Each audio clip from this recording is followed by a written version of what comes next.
Warahmatullahi wabarakatuh. Bismillah, alhamdulillah. Wassalatu wassalamu ala rasulillah Nabiyina al-karim al-mustafa wa mawala Sayyidina Muhammad ibn Abdullah salatullahi wassalamuhu Ballagha risalah wa adda al-amanah wa nasaha al-ummah wa jahada fillahi haqqa jihadih hatta tarakana ala al-bayda lailuha kanahariha la yazigu anha illa halik. Salatullahi wa salamuhu wa ala alihi wa sahbihi wa man tabi'ahum bi ihsanin wa jihadin wa ittiba'in ila yaumiddin. Qala Allah Ta'ala fi Qur'anil Karim, ya ayyuhalladzina amanu taqullaha haqqa tuqatih wa la tamutunna illa wa antum muslimun. Faqala Ta'ala, ya ayyuhan nasu taqu rabbakumul ladzi khalaqakum min nafsin wahidah وخلق منها زوجها وبث منهما رجالا كثيرا ونساء واتقوا الله الذي تساءلون به والأرحام إن الله كان عليكم رقيبا وقال تعالى يا أيها الذين آمنوا اتقوا الله وقولوا قولا سديدا يصلح لكم أعمالكم ويغفر لكم ذنوبكم ومن يطع الله ورسوله فقد فاز فوزا عظيما أما بعد Rabbi shrah li sadri wa yassir li amri waluqtam min lisani yafqahu qawli wa ba'd. Barakallahu fiikum. Alhamdulillah. Segala puji bagi Allah Subhanahu wa taala yang telah melimpahkan nikmat-Nya kepada kita, yaitu nikmat iman wal Islam, yang mana dengan kedua nikmat tersebut kita masih diberikan kesehatan, kekuatan oleh Allah Subhanahu wa taala untuk berkumpul di majlis ilmi dalam rangka sedikit mempelajari agama Allah dan berusaha untuk mengamalkan sunnah Rasulnya sallallahu alaihi wasallam. Salam dan salam kita curahkan kepada Nabi besar kita Muhammad sallallahu alaihi wasallam beserta para keluarganya, para sahabatnya dan pengikutnya. Baik. Kita akan lanjutkan pembahasan kita Syarah Bulughul Maram di kitab Subulis Salam li Fadilatul Imam As-San'ani rahimahullahu taala. Alhamdulillah, kita sudah sampai kepada pembahasan bab yang keempat, yaitu berkenaan dengan bab sutrah orang yang salat. Taib. Maka pembahasan ini terdapat hikmah dianjurkannya menjadikan sutrah bagi orang yang salat. Berkata Imam As-San'ani rahimahullahu taala di dalam kitabnya, beliau mengatakan, wal hikmatu fi sutrati kafful basar amma wara'aha. Hikmah disyariatkannya membuat sutrah di hadapan orang yang salat itu untuk apa tujuannya? Agar menghalangi pandangan dari apa yang ada di belakang salat tersebut, tempat salat tersebut. Kemudian hikmah yang kedua diantaranya adalah wa man'u man yajtazu biqurbihi, dan menghalangi orang yang lewat dekat dengannya. Jadi di antara hikmahnya apa yang pertama? Menghalangi pandangan kita agar kita tidak melihat di luar dari batas tempat sujud kita. Kemudian yang kedua, agar menghalangi agar orang yang ketika ingin hendak lewat di hadapan kita ini terhalang karena ada sutrah pembatas yang membatasi antara kita dengan tempat tersebut. Taib. Barakallahu fiikum. Wa ukhidha min hadza, dan diambil kesimpulan pada hal ini, annahu la yakfi al-khattu baina yadayil musalli, bahwasanya tidak cukup seseorang menjadikan al-khatt, yaitu garis, ini sebagai pembatas bagi salat yang sedang salat di antaranya.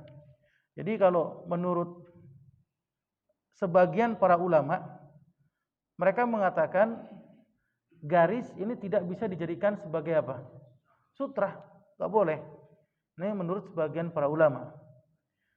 Ya. Wa in kana qad jaa bihi hadis akhrajahu Abu Daud, walaupun telah datang hadis yang telah diriwayatkan oleh Imam Abu Daud, illa annahu dhaifun muttarib.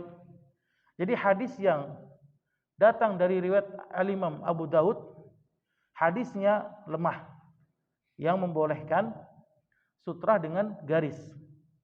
Taib. Wa ya'ti lil musannif tahsinahu warada qawla man qala annahu muttarib, dan akan datang nanti penjelasan dari Al-Imam Ibnu Hajar Al-Asqalani tentang penghasanan hadis yang dianggap oleh suatu kelompok bahwasanya hadis tersebut hadisnya muttarib, goncang. Jadi dikuatkan kembali oleh Al-Imam Ibnu Hajar bahwasanya hadis tersebut bukan hadis yang muttarib. Taib. Wa qad akhadha bihi Ahmad bin Hanbal, maka telah datang hadis dari riwayat Al-Imam Ahmad bin Hanbal bahwasanya beliau mengatakan yakfi al-khat, maka cukup seseorang yang salat dengan menjadikan apa? Sutrahnya sebagai garis. Jadi garis ini dijadikan sutrah baginya. Ini menurut siapa? Menurut pendapat Imam Ahmad bin Hanbal rahimahullahu taala. Barakallahu fikum. Wa yanbaghi lahu, maka sepatutnya bagi seorang yang sedang salat an yadnuwa minas sutrah, hendaknya dia apa? Mendekat ke tempat sutrahnya dia. Wala yazida ma bainahu wa bainaha ala salasati azra, dan tidak lebih batas antara dirinya dengan sutrah ini berapa? 3 hasta. Ya, jadi kalau misalkan kita sholat kemudian sutrahnya kita itu terlalu jauh, maka ini bukan jadi sutrah kata Imam Ahmad bin Hanbal. Maka sepatutnya seorang itu apa? Mendekat kepada tempat sutrahnya tersebut atau pembatasnya. Berapa jaraknya? 3 hasta. Taib. Fa illam yajid 'asa, maka jika dia tidak menemukan kayu atau tongkat au nahwa atau yang sejenis dengannya, jama'a ahjaron, maka dia diperbolehkan untuk apa? Menggabungkan batu-batu, yang menumpuk batu-batu menjadi tumpukan, au turaban, atau dia menumpuk tanah menjadi gundukan tanah, au mata'ahu, atau menaruh barang perbekalan yang ada padanya. Misalkan kita safar, sedang berpergian, kemudian kita di rest area, ya kan? Kita bawa tas, maka kita diperbolehkan untuk menaruh tas kita, perbekalan kita, plastik, kemudian barang makanan dan sebagainya di hadapan kita, di hadapan tempat kita sholat. Ini menunjukkan atas apa? Pembatas antara dirinya dengan orang lain sebagai sutrah. Taib, barakallahu fikum. Faqala al-Imam An-Nawawi rahimahullahu taala, maka berkata Imam Nawawi rahimahullahu taala dalam kitabnya Majmu' Syarah Muhadzab, beliau menegaskan istahabba ahlul ilmi, maka hukumnya mustahab ya bagi ahlul ilmi ad-dunuwa minas sutrah, yaitu mendekat kepada sutrah. Jadi ini hukumnya bukan sunnah, sekali lagi. Ya, sekali lagi, ini menurut siapa? Menurut pendapat mazhab Syafi'i. Ya, menurut pendapat mazhab Syafi'i, Al-Imam An-Nawawi beliau menjelaskan ini hukumnya mustahab saja. Jadi bagi kami ahlul ilmi, kata beliau, mendekat kepada sutrah ini hukumnya mustahab, tidak sunnah. Taib. Bihaitsu yakunu bainahu wa bainaha qadra makanis sujud, yaitu jaraknya antara dirinya dengan tempat sutrah itu apa? Batas sujudnya. Taib, barakallahu fikum. Wa kadzalika bainas sufufi, dan begitu pula antara shaf yang satu dengan shaf yang lainnya. Ini dikatakan sebagai sutrah jaraknya. Wa qad warada al-amru bidunuwi minha, maka telah datang perintah seseorang diharuskan untuk apa? Mendekat kepada tempat sholat tersebut, pembatasnya atau sutrahnya. Ini ada hadis perintah. Ya, nanti akan kita bacakan. Jadi Rasul sallallahu alaihi wasallam memerintahkan untuk apa? Fal yadnu, maka hendaklah dia mendekat kepada sutrah, kepada pembatas. Taib. Wa bayanil hikmati fi ittikhadhiha, dan penjelasan hikmah tentang menjadikan sutrah agar dia mendekat kepada sutrah tersebut atau pembatas tersebut. Apa hikmahnya nanti akan kita jelaskan. Maka di antara hikmahnya adalah agar syaitan tidak bisa lewat di antara sutrahnya. Ini di antara hikmah. tentang diperintahkannya seorang muslim mendekat kepada tempat sutrahnya di situ. Baik, barakallahu fikum. Sampai sini antum paham enggak? Hah? Paham ya? Jadi menurut pendapat mazhab Syafi'iyah, mereka mengatakan mendekat kepada sutra ini hukumnya mustahab, tidak sunnah. Jadi boleh antum sholat misalnya di sini sutranya, sholatnya di sini. Paham enggak? Ini menurut mereka. Ya, karena bukan termasuk hal yang diwajibkan. Ya, apalagi sunnah. Taib, barakallahu fikum.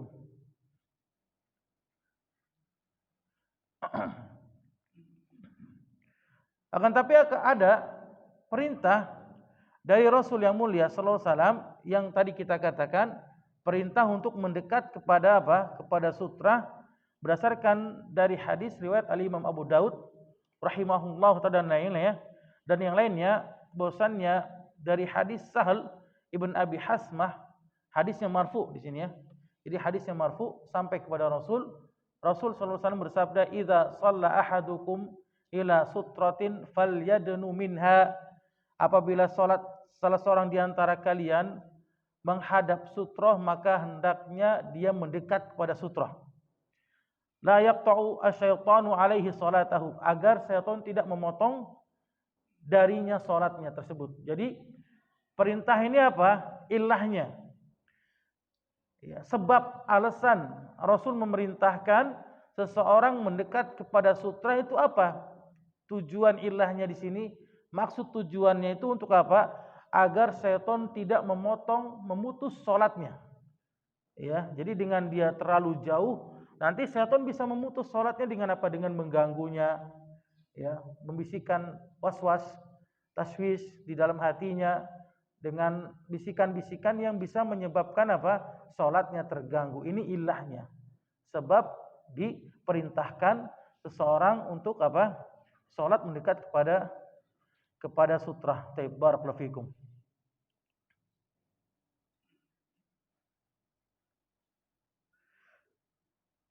Wa yati fil hadis rabi' ma yufidu dzalik, maka akan datang pada hadis yang keempat yang menunjukkan hal itu, wal qaulu bi anna aqalla sutrah mislu mu'kharati rahal yaruddu al hadis al ati, dan perkataan pendapat seseorang atau pendapat para ulama yang mengatakan yang paling sedikit, ya, minimal dari sutrah itu apa? Seperti apa? Ujung akhir pelana. Yang sudah kita jelaskan pada pembahasan yang lalu. Ya kan? Ini minimal yang boleh dijadikan sutrah atau pembatas ini seperti apa? Ujung akhir pelana yang besarnya segini. Ya, tapi ini dibantah oleh hadis yang akan kita bacakan pada hadis yang selanjutnya. Taib. Maka dijelaskan miqdaru ma yujzi'u bihi fi sutrah, batasan yang diperbolehkan untuk dijadikan sutrah bagi orang yang sholat.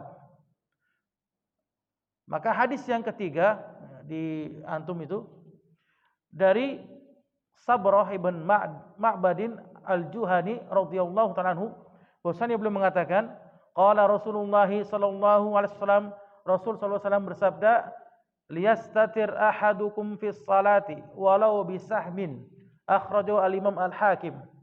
Rasul sallallahu alaihi wasallam bersabda, maka hendaklah salah seorang di antara kalian membuat sutroh dalam sholatnya walaupun dengan apa? Dengan anak panah. Dengan satu anak panah ditancapkan di hadapan dia, maka ini cukup baginya untuk menjadikan sutroh atau pembatas baginya. Jadi hadis ini apa? Seakan-akan mu'tarid, bertentangan dengan hadis yang sebelumnya, yaitu hadis Aisyah radhiyallahu taala anha. Pada hadis yang kedua yang kita bacakan sebelumnya, di mana ketika itu Ibunda Aisyah pernah bertanya kepada Rasul, ya, tentang sutrah bagi orang yang sedang sholat pada perang Tabuk. Ya. Kemudian apa kata Rasul? Mislu mu'kharati arhal, yaitu sutrahnya itu seperti apa? Seperti ujung anak pelana, jadi besar, ya, dan tebal. Seperti itu. Taib. Ini hadisnya sahih. Riwayat Al-Imam Muslim rahimahullahu taala. Barakallahu fikum.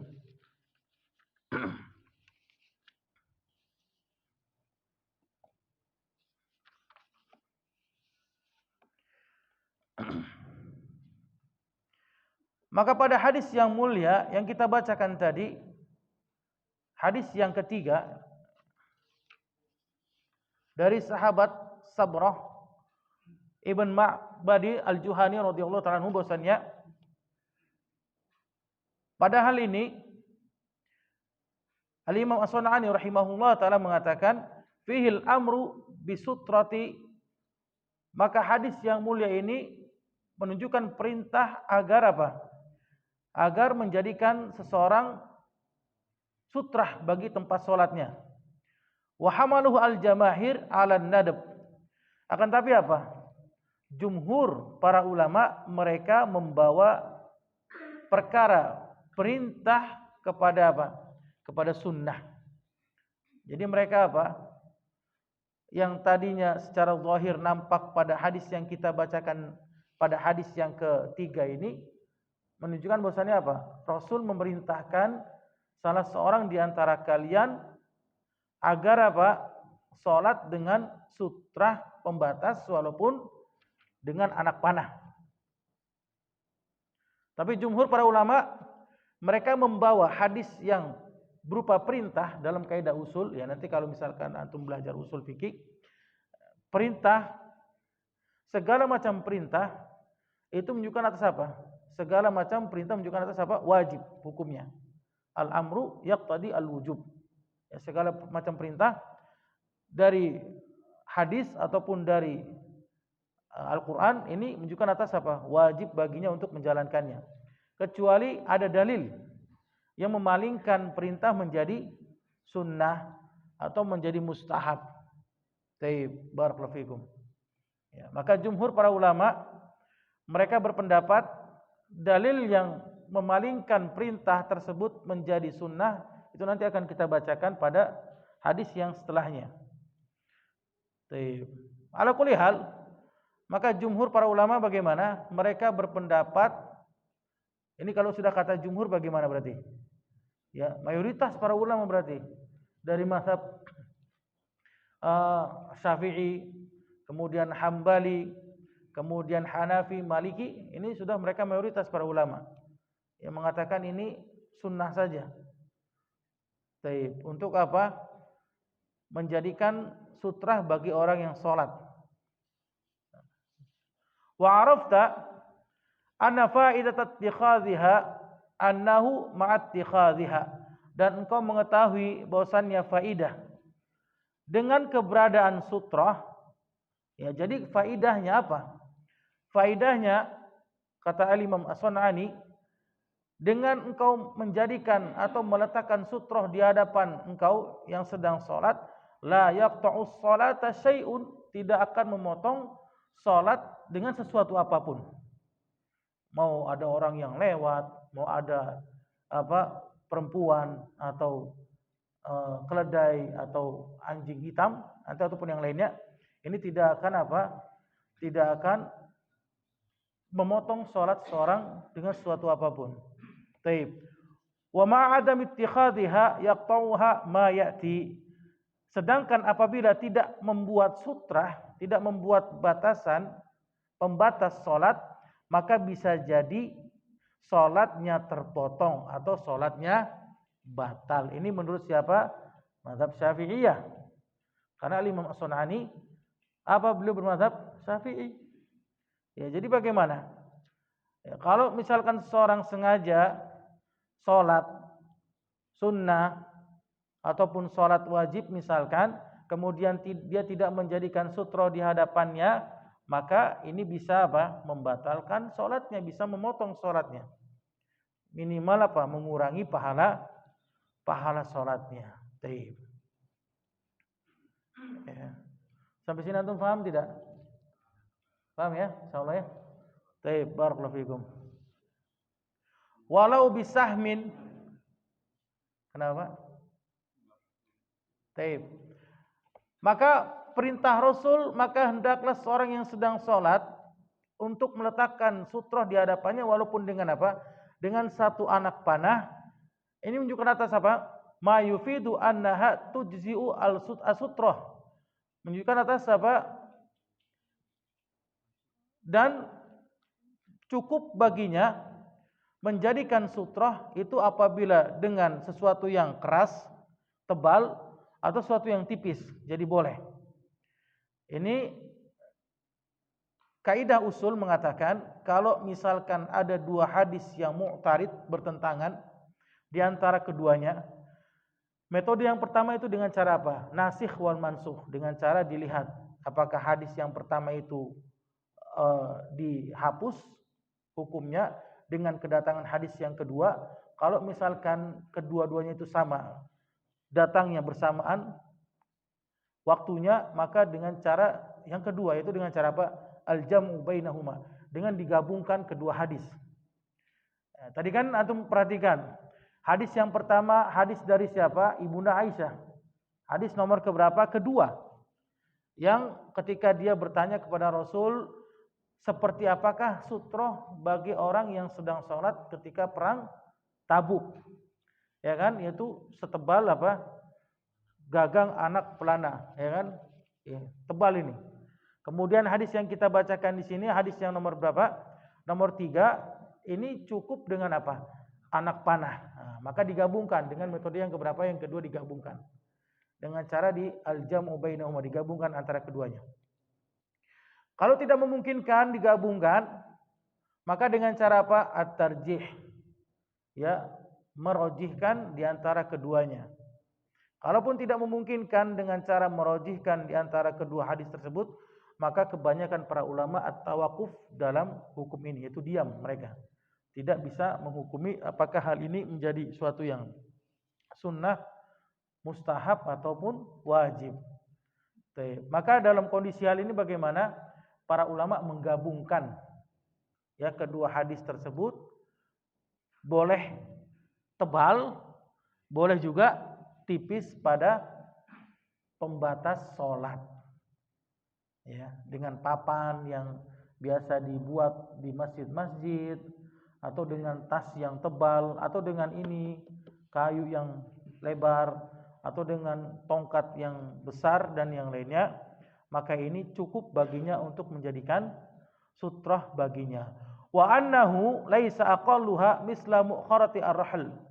Dan ini terbantahkan dengan yang mengatakan sutrah itu harus seperti ujung anak pelana, harus tebal. Ini terbantahkan dengan hadis yang kita bacakan. Jadi kedua-duanya hadisnya sahih. Taib. Qalu, maka para ulama mengatakan wal mukhtaru an yaj'ala sutrata an yaminihi aw shimalihi wa la yasmudu ilaiha. Mereka memilih menjadikan sutroh itu meletakkannya di mana? Di kanan atau di sebelah kirinya. Jadi bukan di tengah-tengah. Ini harus difahami oleh antum. Jadi kalau misalkan antum sholat di tembok ini, di tiang, maka antum jangan sholat pas di tengahnya. Agak sedikit ke kanan atau sedikit ke kiri di bagian tiang. Begitu pula antum sholat di meja ini. Ya, kalau antum ingin menjadikan meja ini sebagai sutra, maka antum harus sholat agak ke kanan atau ke kiri. Atau antum ingin menjadikan botol ini, aqua ini, sebagai sutra, pembatas, maka sholatnya antum harus bagaimana? Ke kanan atau ke kiri. Jadi bukan pas di depannya. Nah, ini banyak orang yang salah kan dalam memahami. Ya. Jadi sholatnya pas di depan persis seperti itu. Atau dia sholat di belakang orang yang di depan orang yang sedang sholat, atau orang yang sedang duduk. Pas di belakang ini nggak boleh seperti itu. Jadi dia harus ke kanan sedikit atau ke kiri sedikit. Taib, barakallahu fikum. Ya, sampai sini paham? Taib.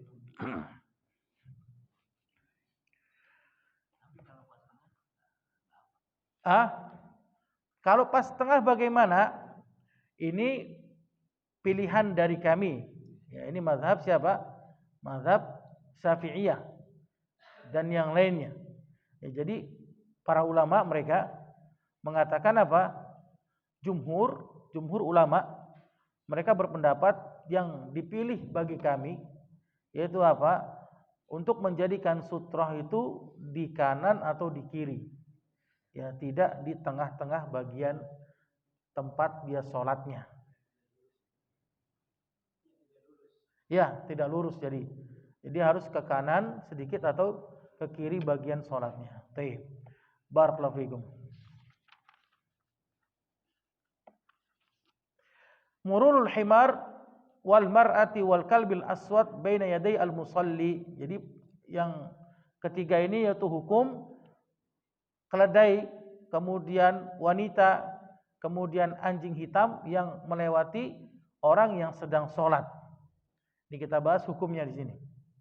Tadi yang pertama apa hikmahnya sudah kita bahas kan? Hikmah disyariatkannya menjadikan sutroh pembatas bagi orang yang sholat apa? Agar menghalangi pandangan tidak melihat ke arah belakang tempat sujud kita, atau menghalangi orang yang ingin lewat di depan kita yang sedang sholat. Itu hikmahnya ada dua, ya kan? Kemudian pendapat sebagian para ulama, sekali lagi sebagian para ulama mengatakan tidak cukup menjadikan garis ini sebagai sutra pembatas. Tadi Anda lihat banyak yang sholat menjadikan ini sebagai pembatas atau sutra. Hadisnya apa? Hadisnya lemah, hadisnya dhaif, hadisnya muttarib, goncang. Akan tapi dijelaskan oleh Al-Imam Ibnu Hajar Al-Asqalani pada pembahasan yang selanjutnya nanti akan kita bahas, beliau menghasankan hadis ya cukup dengan apa? Dengan garis taib. Dikuatkan oleh siapa? Oleh Imam Ahmad bin Hanbal rahimahullah taala, beliau mengatakan cukup seorang salat dengan di depannya sebagai sutrah itu garis baginya taib. Barakallahu fikum. Ya. Kemudian apa lagi yang sudah kita pelajari tadi? Perintah untuk apa? Mendekat. Ya, perintah untuk mendekat kepada sutrah pembatas salat. Ini perintah. Tapi apa? Jumhur para ulama dari mazhab Hanafi, mazhab Maliki, mazhab Syafi'i, mereka mengatakan apa? Mustahab. Bukan sunnah, mustahab. Jadi tidak sampai sunnah. Boleh-boleh saja bahasanya. Nah, antum mau dekat kepada tempat sujud silakan, monggo, atau mau di situ juga silakan, monggo. Misalkan antum di sini sutrahnya tembok, antum sholat di belakang situ tuh, jauh banget ya. Ya. Silakan. Ini menurut apa jumhur para ulama. Barakallahu fikum. Karena ada perintah dari Rasul yang tadi, dari hadis yang sahih yang kita bacakan tadi dalam riwayat siapa? Riwayat Al-Imam ya Hakim dan yang lainnya. Taib. Barakallahu fikum.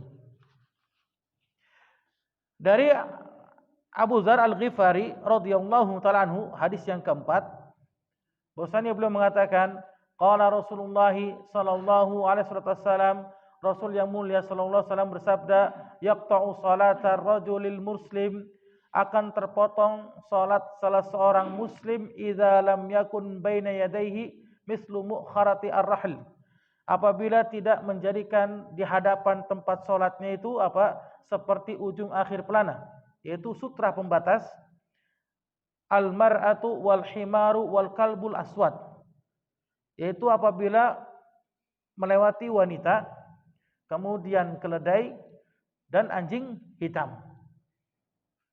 Ini. Baik. Wa fihi, dalam hadis yang lain, al-kalbul aswad syaitan. Yang dimaksud dengan anjing hitam adalah siapa? Syaitan. Hadis riwayat Al-Imam Muslim di dalam sahihnya. Apa maksud dari yang dijelaskan oleh Rasul? Yaqta'u salatal mar'i al-muslim, akan terpotong salat salah seorang muslim. Apa itu di situ maksudnya? Ai yafsuduha au yuqallilu sawabaha, atau bisa merusak di sini yang pertama. Jadi bisa merusak salatnya kalau dia tidak menggunakan sutrah baginya atau pembatas. Atau bahkan kemungkinan bisa jadi mengurangi pahala sholatnya. Ini dua saja kemungkinan. Yang pertama bisa merusak sholatnya, jadi batal sholatnya kan. Kemudian yang kedua apa? Mengurangi pahala sholatnya jadi tidak sempurna. Idza lam yakun baina yadayhi mislu mukharati ar-rahl. Maka jika dia tidak menjadikan apa? Ujung akhir pelana sebagai sutrah baginya. Wa illa faqad ajza'a as-sahmu, atau jika tidak maka cukup baginya apa? Seperti anak panah, yaitu tipis. Kama arafta, sebagaimana telah engkau ketahui. Ini maksudnya apa? Al-mar'ah, wanita, nanti akan dijelaskan. Wanita, kemudian keledai, kemudian apa? Anjing hitam. Kemudian berkata, qultu, aku mengatakan, aku bertanya kepada Abu Dzar Al-Ghifari rahimahullah radhiyallahu ta'ala anhu, aku pernah bertanya kepada Abu Dzar Al-Ghifari radhiyallahu ta'ala anhu, fama balul aswadi minal ahmari wa minal asfari wa minal abyad? Apa bedanya antara anjing hitam, anjing merah, anjing kuning dan anjing putih? Apa bedanya? Kenapa? Karena warnanya. Bedanya apa? Jadi ada salah seorang ya bertanya kepada Baik. Ada salah seorang bertanya kepada Abu Dzar Al-Ghifari, bedanya apa sih? Anjing hitam, kemudian anjing merah, anjing putih, anjing kuning. Kan gak ada bedanya kata orang yang bertanya itu kan. Sama-sama anjing kan ya. Cuma bedanya warna doang. Warna doang kan? Atau anjing pelangi yang dicat. Baik. Maka berkata Abu Dzar Al-Ghifari berkata, "Ya bena akhi, wahai anak saudaraku, anak saudara pamanku," kata beliau. "Sa'altu Rasulullah, aku pernah bertanya langsung pada siapa? Rasul sallallahu alaihi wasallam, amma sa'al tadi, terhadap apa yang engkau tanyakan kepadaku." Jadi Abu Dzar juga pernah bertanya kepada Rasul, sama seperti apa yang engkau tanyakan kepadaku. Tanyanya juga sama.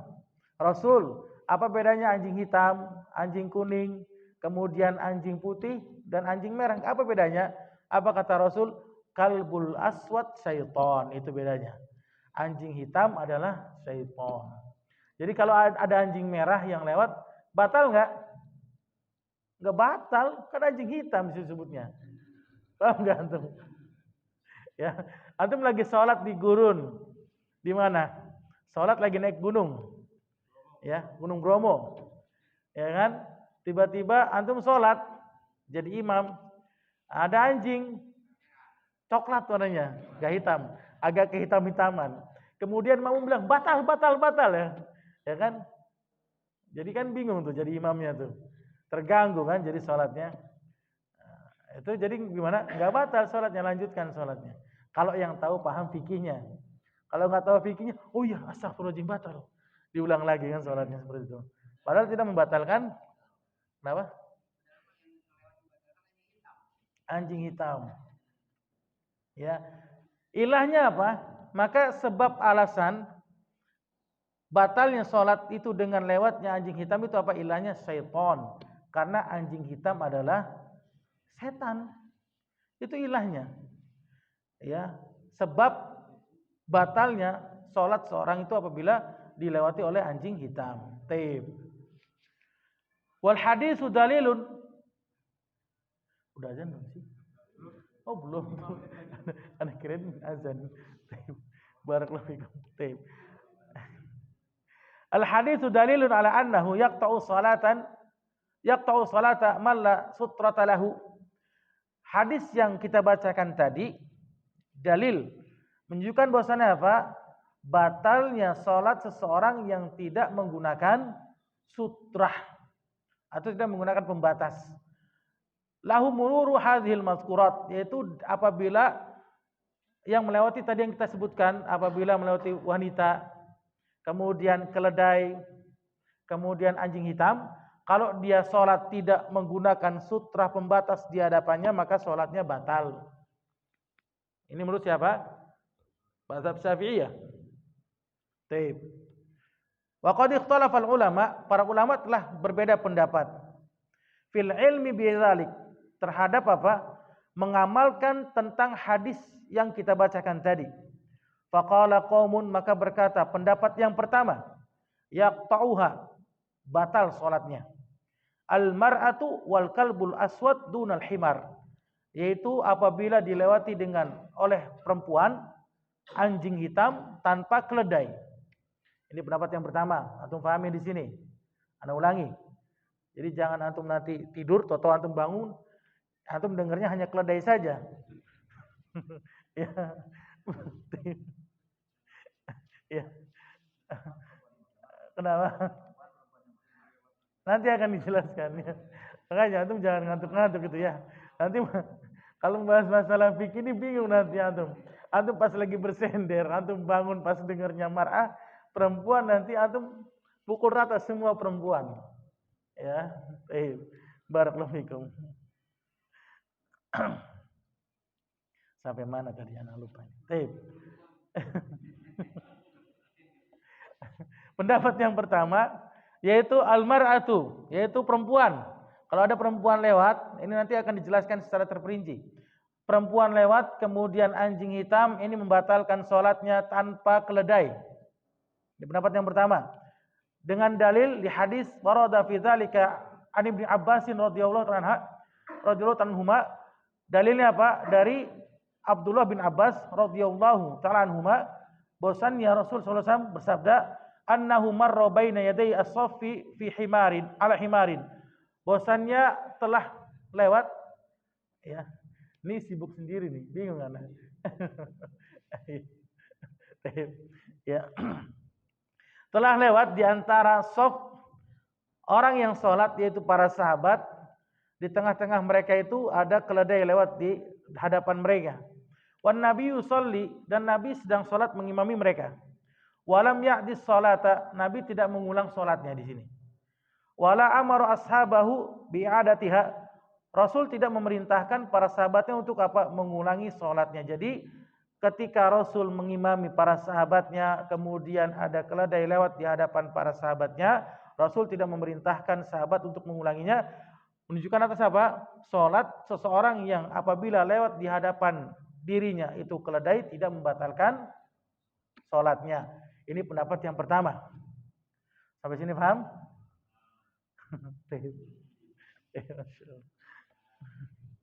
Baik. Jadi hadis ini riwayat siapa? Al-Imam Bukhari dan Muslim.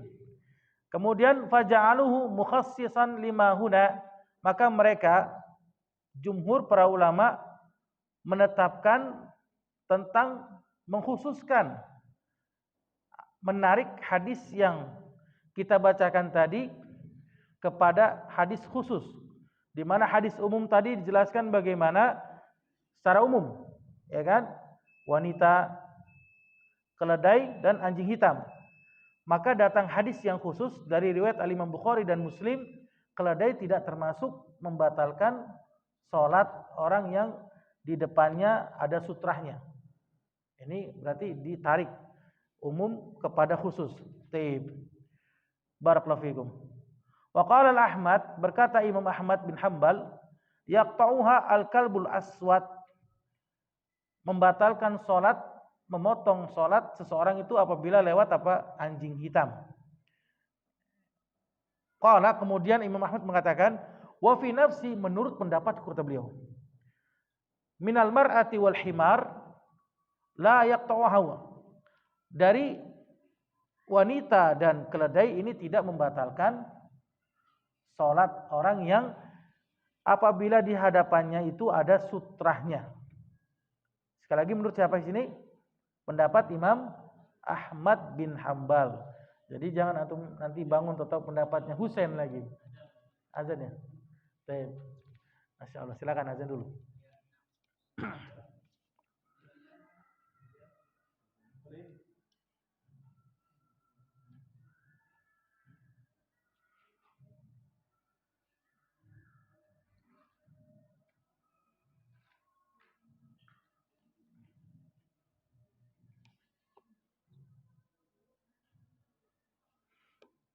Allahu Akbar, Allahu Akbar.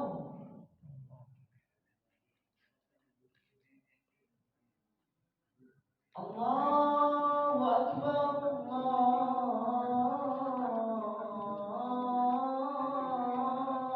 Akbar.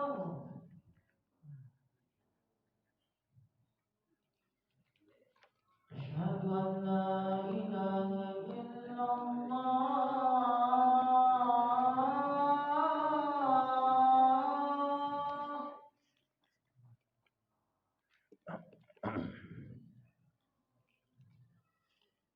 Asyhadu an la ilaha illallah.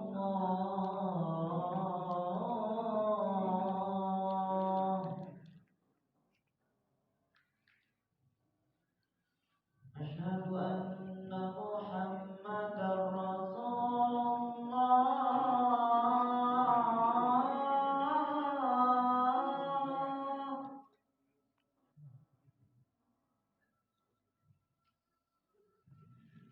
Asyhadu anna Muhammadar Rasulullah.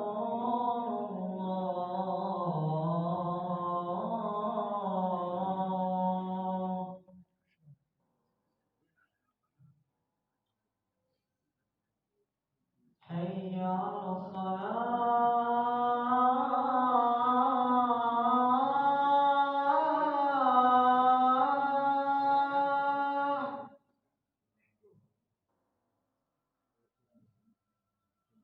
Hayya 'alas salah.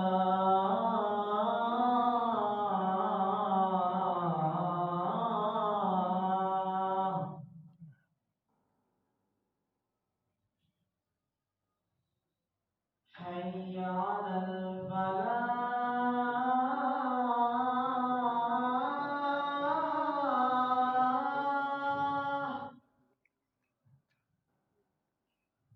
Hayya 'alal falah.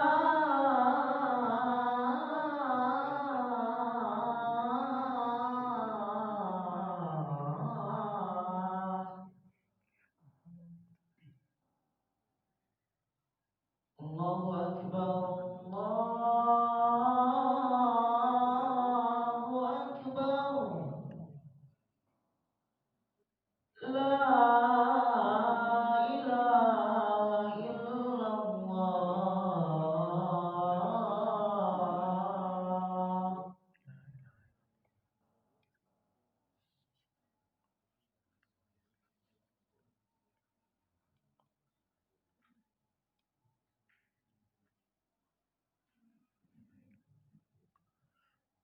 Baik. Kita lanjutkan.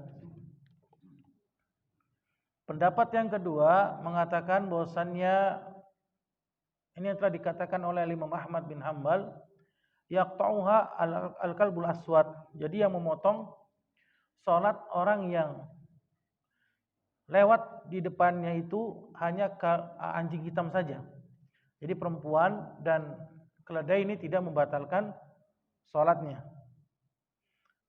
Beliau mengatakan menurut pendapatku, kata beliau, wanita dan keledai ini tidak memotong atau tidak membatalkan salat seorang apabila lewat di hadapannya. Amal himar, adapun keledai, kata beliau, fali hadis Ibnu Abbas, yaitu hadis Ibnu Abbas yang kita bacakan tadi. Hadis Ibnu Abbas, dalilnya. Jadi kalau misalkan ada keledai lewat di hadapan kita yang sedang sholat, maka ini tidak membatalkan berdasarkan dalil dari Ibnu Abbas radhiyallahu ta'ala anhuma. Hadisnya sahih. Riwayat siapa? Riwayat Al-Imam Bukhari dan Muslim. Adapun wanita, kata beliau, yaitu berdasarkan dengan hadis siapa? Ibunda Aisyah radhiyallahu ta'ala anha. Hadis riwayat Al-Imam Bukhari. Bahwasannya ketika itu Rasul sallallahu alaihi wasallam salat malam beliau. Wa hiya mu'taridatun fi qiblatihi, Ibunda Aisyah tertidur ya di hadapan siapa?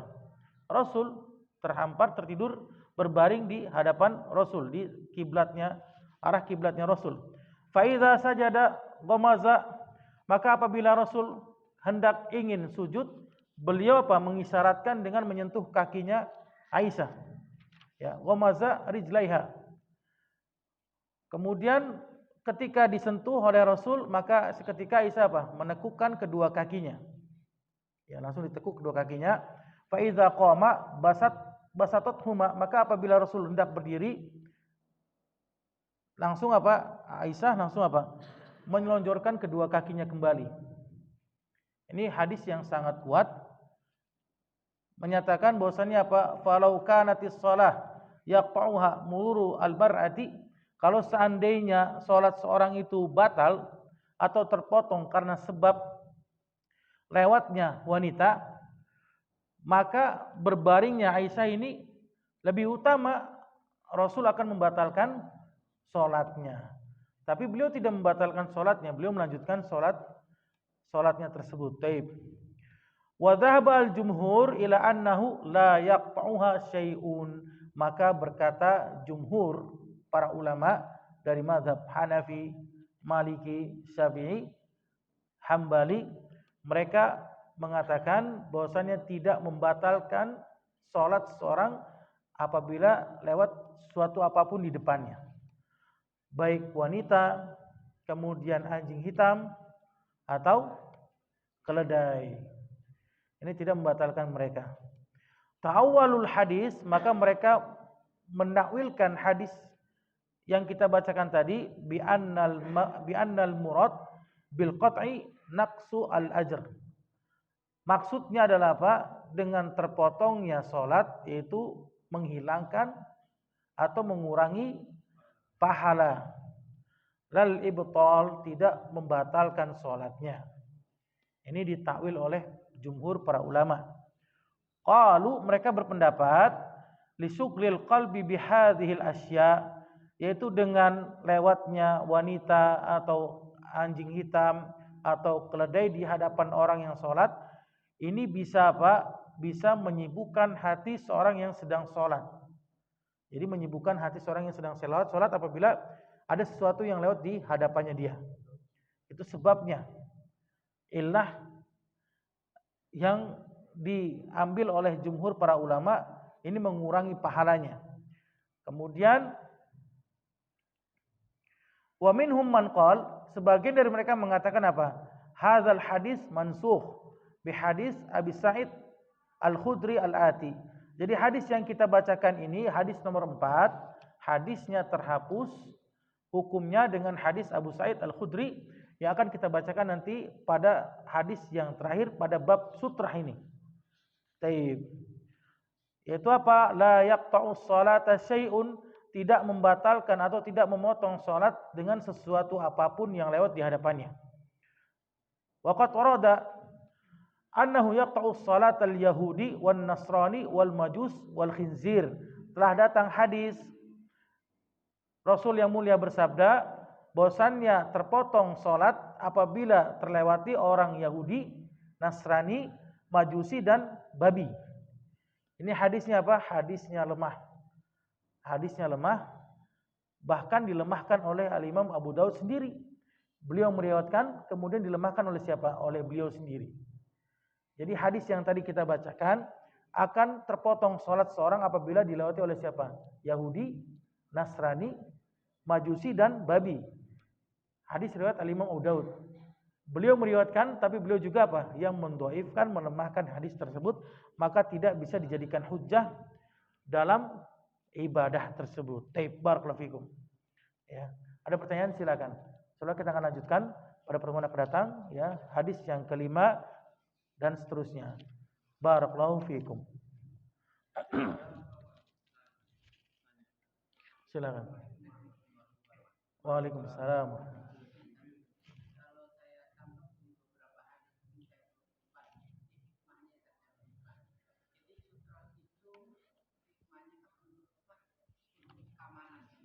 Iya.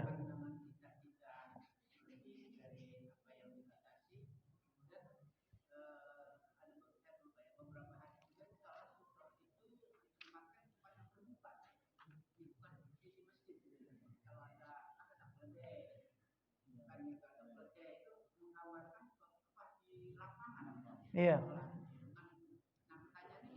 Iya.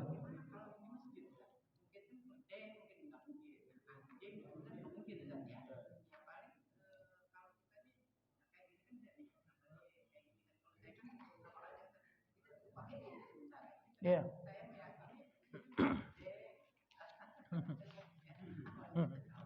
Anjing hitam ya.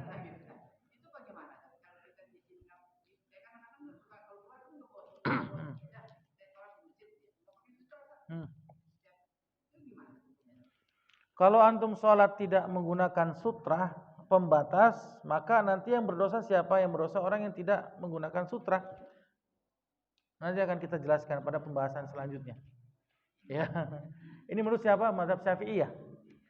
Ya, jadi kalau dia sholat tidak sengaja tidak menggunakan sutra, kemudian ada yang lewat di hadapannya dia, maka yang sholat yang ini apa? Yang berdosa adalah orang yang sholatnya.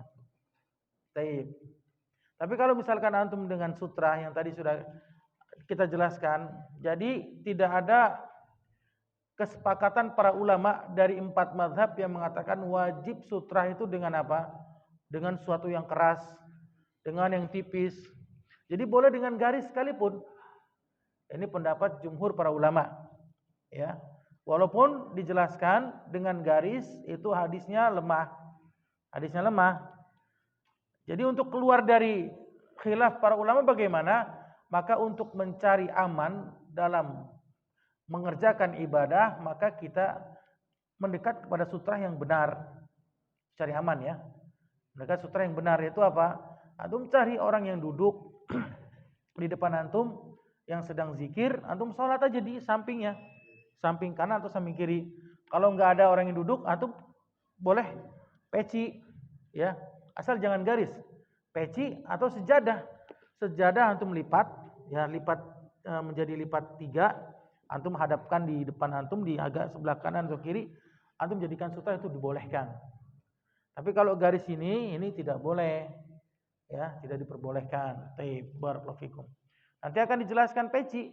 Al-Imam Ibnu Uyainah ketika hendak sholat jenazah di waktu asar, beliau meletakkan pecinya. Peci kan tipis ya, lebih tipis dari sejadah dan lebih pendek dari sejadah, maka itu cukup untuk dijadikan sutra pembatas baginya dalam sholat. Maka kalau ada orang yang lewat, itu tidak berdosa dia. Paham nggak? Tidak berdosa orang yang sholat tersebut, tidak memotong pahalanya. Karena dia sudah menjadikan sutra di depannya. Gitu ya. Karena di masjid ini nggak mungkin ada anjing hitam. Ya kan? Nggak mungkin ada keledai. Ya aman-aman aja. Tapi ini kan kalau misalkan lagi antum korin. Korin itu nanti ya.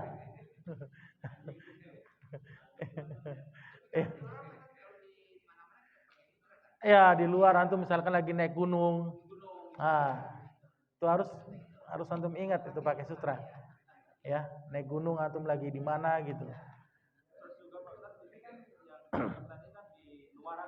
Iya. Terus kalau di masjid tadi kan nggak mungkin ya gitu ya. Sedangkan di masjid juga perlu sutroh itu kalau yang sholat berjamaah, berarti kan kita sudah sap gitu. Yang kalau di masjid berarti harus yang sholat sunnah ya Pak? Ya, kalau di masjid ya sholat sunnah berarti. Tapi kalau sholat berjamaah ya sutranya imam. Sutranya imam. Yang jadi permasalahan kan ini kan nanti ada akhwat nih, para akhwat perempuan di bawah ya. Karena mereka nggak tahu hukumnya kan. Nah, jadi nanti akan dijelaskan pada pembahasan selanjutnya. Wanita di sini adalah wanita yang haid. Bisa jadi murid santri di sini sedang haid, lagi ada acara di dalam masjid, kemudian temannya sholat, lewat di depannya itu temannya yang santri yang lagi haid, maka batal sholatnya. Ini kan kita nggak tahu kan, orang yang di bawah kan nggak tahu hukumnya kan seperti itu, benar nggak? Nah itu yang dimaksud tadi, kan nggak mungkin perempuan ujuk-ujuk naik ke atas langsung lewat, antum lagi sholat di sini kan nggak mungkin, kan alhamdulillah kan, seperti itu ya. Barakallahu fikum. Ada lagi yang lain? Kesimpulannya. Maka kesimpulan yang dapat kita pelajari pada pertemuan malam hari ini yaitu diantaranya tadi sudah kita jelaskan hikmah disyariatkannya menjadikan sutrah bagi orang yang sholat. Itu yang pertama, agar menghalangi pandangan untuk memandang di luar batas sujud tempat sholat dia. Kemudian yang kedua, menghalangi orang yang sedang lewat di hadapan dia. Ini yang kedua hikmah. Dua hikmah yang kita jelaskan tadi. Kemudian yang kedua, di mana disyariatkan apa? Untuk mendekat kepada sutra. Ini syariatnya. Karena Rasul memerintahkan di sini. Perintah Rasul lebih utama daripada pendapat jumhur para ulama. Sekali lagi, perintahnya Rasul lebih utama daripada siapa? Pendapat jumhur para ulama. Karena Rasul sendiri mengatakan apa? Apabila sholat salah seorang di antara kalian, maka hendaklah dia mendekat kepada sutrahnya. Ini perintah dari Rasul SAW. Karena dengan dia jauh dari sutrahnya akan memotong seton dari sholatnya. Jadi seton itu akan lewat, akan terpotong pada bagian sutrah tersebut. Taib, barakallahu fikum. Kemudian faedah yang ketiga apa? Sutrah itu tidak mesti harus yang tebal. Itu faedah yang ketiga yang kita pelajari malam hari ini. Jadi sutrah itu pembatas itu boleh dengan yang tebal, yang tipis, yang panjang, yang pendek, asalkan kita jadikan sutrah di pembatas di hadapan sholat kita. Kemudian faedah yang keempat apa? Maka hendaknya seorang muslim meletakkan sutrah itu bukan di depannya. Sekali lagi bukan di depannya, tapi meletakkannya di kanan atau di sebelah kirinya. Boleh orang yang duduk, orang yang berbaring, atau orang yang berdiri sedang sholat di hadapan kita. Kita jadikan sutrah asalkan dia tidak tegak lurus di hadapannya. Taib. Faedah yang keenam. Ya. Benar gak? Faedah yang keenam yang terakhir dijelaskan bahwasannya sholat salah seorang itu bisa batal ya apabila dilewati oleh apa? Oleh anjing hitam, keledai dan perempuan yang bukan haid ya. Keledai dan perempuan yang tidak haid ini tidak membatalkan sholatnya apabila dia sholat menggunakan sutroh atau pembatas baginya. Antum sholat di rumah misalnya, antum sholat di rumah, antum sholat sunnah, ya kan? Antum sholat sunnah di rumah, kemudian antum lupa menggunakan sutroh pembatas, istri antum lewat, lagi haid, batal nggak sholatnya? Batal sholatnya. Ya, lupa menggunakan sutrah pembatas. Tapi ketika antum menggunakan sutrah pembatas, seperti misalkan antum kalau saya sholat begini, jadi taruhnya di sini, Mas. Terbalik itu, Pak. Oh iya. Kan supaya Iya, iya. Ya, betul. Tahu mungkin di sini. Iya, betul. Kawan-kawan supaya tahu. Ya. Jadi biasanya tuh Jangan di tengah ya. Supaya kan kemarin pada di tengah itu. Jangan di tengah. Ini di tengah ini menurut siapa? Ini menurut jumhur Masjid Al-Abror. Al-Mabrur. Masjid Al-Mabrur. Kalau ini kan juga maksudnya supaya nggak lewat gitu, Pak. Begini ya, apa ya? Masjid Mabur ya, Masjid Al-Mabrur.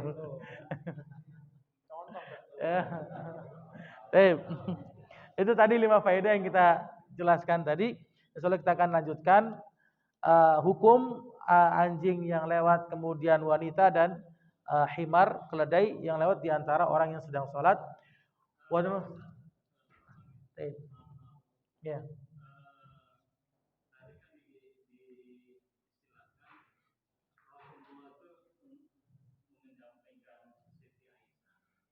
Ini bukan menyampaikan gini, menyentuh, ya, memberikan isyarat.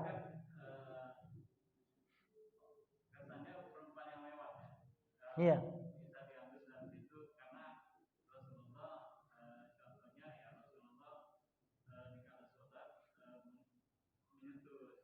Iya. Kalau kita perhatikan, sedangkan istri Rasulullah itu kan bukan lewat, tapi dia tidur. Iya. Sedangkan yang dimaksud ini kan yang lewat. Iya. Nah, tadi kalau kita sholat dengan istri yang sedang haid itu kan batal. Iya. Berarti kalau yang tidak haid tidak batal. Kita lagi sedang sholat tidak pakai surah, ada istri lewat, dia sedang tidak haid, itu seperti apa? Batal atau tidak? Kalau tadi kita jawab lagi. Tadi antum bilang, Ustadz, bagaimana kalau misalkan ini menurut pendapatnya antum ya, bukan pendapatnya jumhur para ulama. Berarti mustahid antum nih. Iya, demokrasi ya, bebas ya. Bebas berbicara. Iya.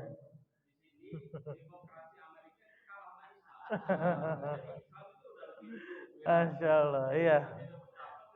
Boleh, boleh. Antum beda pendapat, boleh, boleh silakan, boleh. Iya, sah, sah. Baik, antum boleh berbeda pendapat, tapi antum berbeda pendapat dengan siapa? Dengan para ulama, bukan dengan ana. Ya. Yang lucunya, enggak, yang lucunya antum baca Al-Qur'an aja masih belum benar. Mau menyalahkan para ulama, ya. Antum perhatikan, jumhur para ulama mengatakan kalau perempuan itu tidak membatalkan sholat, kenapa? Yang tidur saja tidak batal, apalagi yang lewat. Itu menurut mereka, karena mereka kan jeli dalam memahami dalil. Kalau kita boro-boro baca kitab aja nggak bisa, benar nggak? Kalau kita kan mengira kok bisa, yang tidur kok batal, yang lewat nggak batal. Kalau para ulama beda dia dalam memahaminya. Mereka dibalik pemahamannya. Jadi kalau yang tidur saja tidak membatalkan sholat, apalagi yang lewat. Antum paham nggak di situ? Itu pemahaman yang terbalik bagi para ulama. Itu dalamnya ilmu mereka. Paham?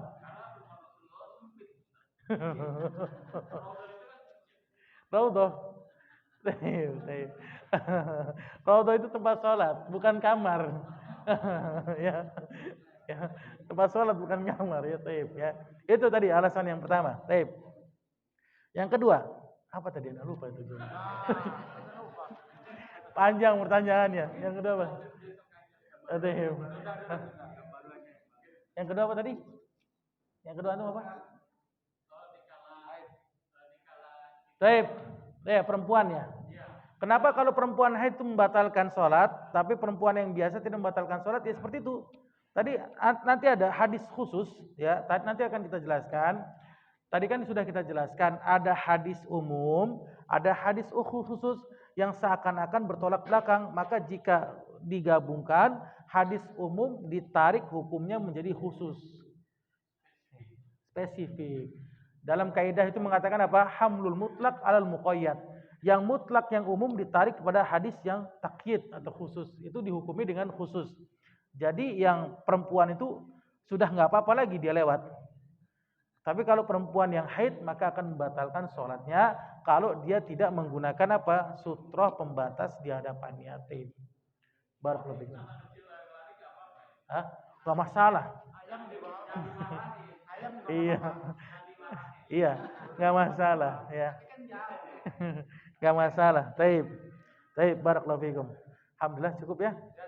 Cukup. Baik, baik, Masya Allah. Tabarakallah. Taib. Kita cukupkan pertemuan dengan kawan. Subhanakallah bihamdik. Asyhadu an la ilaha illa anta astaghfiruka wa atubu ilaik. Assalamualaikum warahmatullahi wabarakatuh.